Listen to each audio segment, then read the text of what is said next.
Hello. I'm Joey. And I'm your host, Madison. Pillow Talk, since its conception, has been striving to be one thing and one thing only: a public access show that is completely pretentious. Recently, we found that the show has not been seen as pretentious as we would have liked.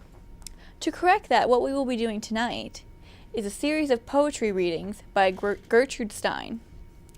After each poem that we've read out loud, Joey and I, here in this room together, reading the poems, we will be discussing each poem in a literary fashion. And fashion is in the way we're discussing it, not as in clothing, although at one point we do mention a boa. Join us on this literary journey.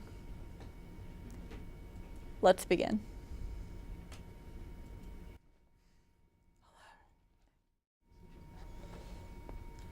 A little called Pauline. A little called anything shows shudders. Come and say what prince all day. A whole few watermelon. There is no pope. No cut in pennies and little dressing and choose wide soles and little spats, really little spices. A little lace makes boils. This is not true. Oh, that really got me right here. Yeah, I sensed that it was probably about a fraternity. Yes, I feel like it was about two fraternity guys doing grocery shopping together. That gives a little spices in there. And they were talking about a little, and about how littles are treated so poorly through hazing. I really enjoy that they go into a bit of a like an Illuminati reference with the "there is no pope." Yes, I do like that. Yeah. I really enjoy that they're into bringing the man down. Because Gertrude Stein, she doesn't have a problem with just saying what she really feels. Yeah. Yeah. And there is no pope, just to let you know. I'll read the next one. Roast beef. In the inside, there is sleeping. In the outside, there is reddening. In the morning, there is meaning. In the evening, there is feeling. In the evening, there is feeling. In feeling anything is resting. In feeling anything is mounting. In feeling there is resignation. In feeling there is recognition. In feeling there is recurrence. And entirely mistaken there is pinching. All the standards have steamers, and all the curtains have bed linen, and all the yellow has discrimination, and all the circle has circling. This makes sand. Wow, that was a lot of feeling. Yeah, that was. She tackled a lot of issues in there. Because I feel like she mentioned the yellow with discrimination. Ooh. That was. Ooh, yes. Yes. Timely. Yes, that was also, and given her time frame, it's clear that she was talking about one of the people who were making the railroad during that time period. And who were they? Who was that? What name am I thinking of? What are their names? I mean, I don't know them personally, so I don't mean like their actual people names, but as a group. Could you name any name? Any name that you could think of? Any name I could think of. People. Okay. Working on the railroad. From a specific. Can you repeat that line that we were talking about again? I don't want to. Okay. That's fine. A feather. A feather is trimmed. It is trimmed by the light, and the bug, and the post. It is trimmed by little leaning, and by all sorts of mounted reserves and loud volumes. It is surely cohesive. Now I'm picturing in my mind a feather boa. Yes. That has gone out of control. The designer of the boa has just added more feathers and hasn't trimmed any of them. Right. Do you see what I'm saying? Yes, here? I see what you're saying. I'm right on par. All right. What's happening is the boa is constricting, as in like it's a metaphor, both being feather boa and snake boa. You see, it's constricting. Oh, from her time spent in the jungle. I could see that. Yes. Yes, and you have to trim the boa. I think most people know, for those of you at home who don't have a boa, most people who buy a boa, the feathers still grow. They're still living things. So you have to continually trim them or they get out of place. And then when you go to a party, like a costume party, you look ridiculous. And it turns into like a feather drape. That happened to me back in 2009. Oh, God, 2009. I don't miss that year.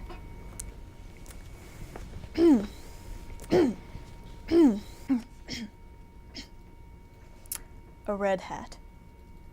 A dark gray, a very dark gray, a quite dark gray, is monstrously ordinarily. It is so monstrous because there is no red in it. If red is in everything, it is not necessary. Is that not an argument for any use of it? And even so, are there any place that is better? Is there any place that has so much stretched out Period. Now, I see that you added the use of saying period at the end. Why is that? Because I wanted, obviously, nobody is seeing the page that I'm seeing, but obviously it's in a question form.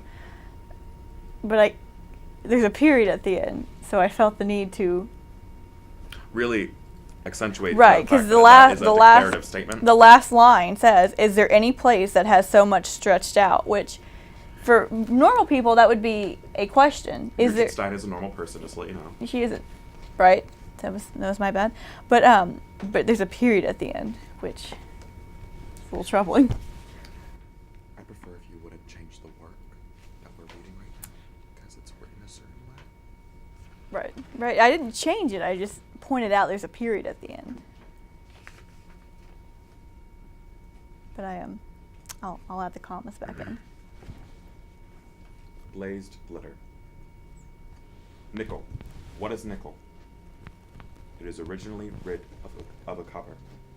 There is no gratitude in mercy and in medicine. There can be breakages in Japanese. Now, I love how she introduced Asian culture into this poem. Yes, I think it led into her other poem that we read earlier. What was that? I don't remember the name, but yeah, she definitely had a close tie with the Asian culture in the Tales of the East that she so fondly took part in. She was a world traveler. I like how she brings in an entirely new culture with thousands of years of history and then just cuts the poem off right there, leaving you wanting more. And also questioning how we got to the place of Japanese in the middle of that poem. And I like how she never brings it up again. She's very smart. Right, she is. It's clearly an excellent literary tactic that so few have mastered. I'm out of poems. A cloth. Enough cloth is plenty and more. More is almost enough for that, and besides, if there's no more spreading, is there plenty of room for it? Any occasion shows the best way.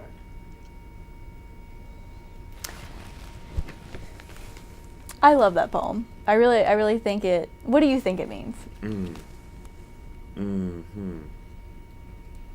I think her tone is extremely onomatopoeia based. And very facetious in terms of her eloquent divulsion into that particular sequence. Now, we're talking about cloth a lot in this poem, so I don't know where you're going, but I'm picturing a 1943 fashion designer. And he's creating the pencil skirt. Okay. And yes. And pencil skirts have a lot of cloth. But not as much as like a big hoop skirt. Not as much. So he needs just enough and that's cloth, and that's plenty. That is plenty. And more. Yeah. I love that expression, plenty and more. It's plenty and more. Because it's more than you need, and it's also an additional amount. Yes. Wow. Yeah, I think that's a great use of the word plenty and more, because plenty, you think, oh, it's just plenty. But when someone says plenty and more, you really stop and think, how much cloth do they have? How much cloth are they using to make this skirt? I really want to know. How much are they using? They're using plenty and more. Just enough and an additional amount. It's like here and now. You're here now, every now and again. I'll read the next poem. Actually, I'm out of poems. So you already said that. It's back to you. Nothing elegant. A single charm is doubtful. If the red is rose and there is a gate surrounding it, if inside is let in and there's places change, then certainly something is upright. It is earnest. Now she mentions gate, and I'm thinking the gates of heaven. Yes, and what I also pictured was one single rose with an entire gate around it. Oh, okay. And how? In heaven. In heaven. Yes. Is this... Why? I don't know, and I don't really have to explain my answer because it's subjective. I think that God has a rose inside of a gate because he's a fan of the 1994 movie Beauty and the Beast. Yes. And it has... Aren't we all?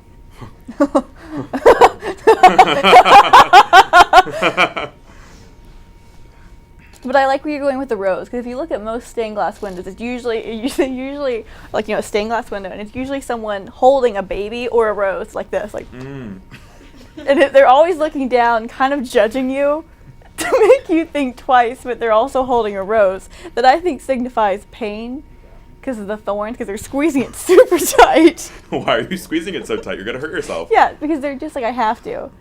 Because I was drawn this way. Mhm. They have no control. They're inanimate objects, Joey. They're just stained glass windows. But the rose also shows the beauty of the world. You've studied this a lot. Oh, I know quite a bit about stained glass walls. Joseph.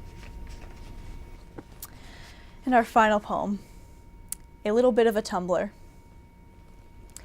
A shining indication of yellow consists in there having been more of the same color than could have been expected when all four were bought. This was the hope which made the 6 and 7 have no use for any more places, and this necessarily spread into nothing. Spread into nothing. She used that same device again of the repetition. Yes, I think I really like that tactic. I think maybe it has something to do with a word count issue. Maybe she had to fill a quota. Maybe, because I think she probably wrote like a newspaper, and they were like, Gertie, we need like 50 words by Friday, and she's like, 50 words? 50 words. I've got 3. Spread into nothing? That's like Spread into 47, nothing. yeah. Spread into nothing. Probably put it at 51. So, yeah. So, I mean, that was, you know, it's amazing these artists that we revere. We look back and they're just normal people like us who had to fill a word count. Yeah. You know, or what have you. Thank you for joining us.